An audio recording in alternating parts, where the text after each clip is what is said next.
नाज़रीन, breaking news अवां सां शेयर कंदासीं। अवांखे ॿुधाईंदासीं, हुकूमत तरफ़ां आवाम खे तोहफ़ो पेट्रोल 8 रुपया 47 पैसा फ़ी लीटर सस्तो कयो वियो आहे। डीज़ल 6 रुपया 70 पैसा सस्तो कयो वियो आहे। पेट्रोल जो नओं अघु 260 रुपया 96 पैसा फ़ी लीटर थी वियो आहे। अवांखे ॿुधायूं त डीज़ल जो नओं अघु 266 रुपया 7 पैसा फ़ी लीटर थी वियो आहे। ब्रेकिंग न्यूज़ आहे त हुकूमत आवाम खे तोहफ़ो ॾिनो आहे। पेट्रोल 8 रुपया 47 पैसा फ़ी लीटर सस्तो थियो आहे। अहम ख़बर अवां सां शेयर कयूं पिया। पेट्रोल जो नओं अघु 260 रुपया 96 पैसा फ़ी लीटर थी वियो आहे।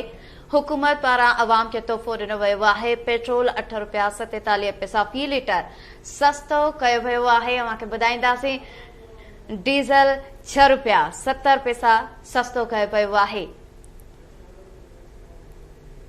हुकूमत पारां जश्न आज़ादी के हवाले से आवाम के तोहफ़ो ॾिनो वियो आहे। अवांखे ॿुधायूं त पेट्रोल 8 रुपया 47 पैसा फ़ी लीटर सस्तो कयो वियो आहे। डीज़ल 6 रुपया 70 पैसा सस्तो थी वियो आहे। पेट्रोल जो नओं अघु 260 रुपया 96 पैसा फ़ी लीटर थी वियो आहे। डीज़ल जो नओं अघु 266 रुपया 7 पैसा फ़ी लीटर थी वियो आहे।